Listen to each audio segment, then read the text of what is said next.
in 1959. Originally from South Georgia, township of Abbeville, Georgia, in the county of Wilcox. Had two incredible parents who taught us the value of hard work, great moral character, high integrity, and respect for our fellow man. We were raised to embrace and love everyone. My father, Northern Senior, and my mom, Willa Blanche Hunt Everson, were two of the most incredible people that impacted my life as I grew up in South Georgia as a child and into adolescence and into my adulthood life. My father was a farmer. He was a minority farmer, and we farmed about 200 plus acres, including that which he rented from time to time. And we grew the row crops like corn, soybeans, peanuts. We also grew the melons, cantaloupes, and of course we had a big vegetable garden, pretty much self-sustaining as far as family and neighbors and friends. My dad grew cattle, Angus beef cattle. We grew swine, pigs, and of course we had some chickens.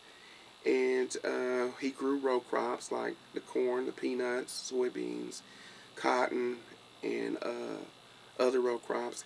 And so our responsibility as children were, we worked in the fields during the harvest seasons. The biggest harvest seasons were in the fall, but of course we had the melon season during the summer times. And me and my siblings, we'd go out and help gather the watermelons, and my dad would take them to the farmer's market over in Cordele, Georgia, and we'd sell them to the truckers that were buying for different grocers from the northern region of the states. My grandfather, Grant Everson Sr., he was a sharecropper, and the way the story was told to me that he was frustrated every year that he would owe the person money, no matter how good his crop was or how bad the crop was. He would always seem to owe money at the end of the year, and he just got fed up and decided to go and buy his own land, and he did that. 197-acre farm from a white family called the Jordans. And when my grandfather passed, my daddy at the time was in the service, and he would send money home to my grandmother Mary Scrap Everson, and help pay off the farm. And then after he got out of the service, my dad got married, and he began to pick up where my grandfather left off as far as farming, and made a good living doing it. My parents passed on, my dad first, and my mom would sell off all of the equipment and all of the livestock, and pretty much the farming ended with my father's passing. We then, in turn, with my mother, we rented out some of the land, but for the most part, we made a decision to set it out in hard timber pine. I think when you go rural to Georgia-wide to nationally, the minority farmer, specifically the black farmer, is very important to the economy of Georgia. Unfortunately, there's a shrinking percentage of black farmers throughout the United States.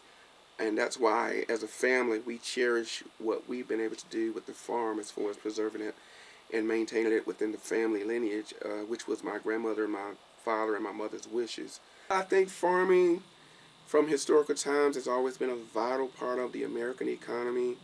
I think that we sometimes lose sight of how valuable farmers are to us as a nation, and it's oftentimes overlooked as far as their value and their role of importance within the economy. You think in terms of the current policies that are going on now with this administration and how it's really hurting a lot of the larger farmers, and I know that the smaller farmers are suffering as well. So decisions that are made on the political level affect those small town farms, where you might have a couple of 100 acres or 50 acres or 60 acres, where you might think you're making a decision to benefit the larger farms, but at the same time, it's going to affect not just the larger farms, but the smaller farms in a negative way. So I think that we need to focus on ensuring that we put people in place that are going to be considerate of our farmers, whether large or small, and also shape policies that are going to be beneficial to the farmers, where we can sustain that way of living as the lifeblood of America has done for so many years.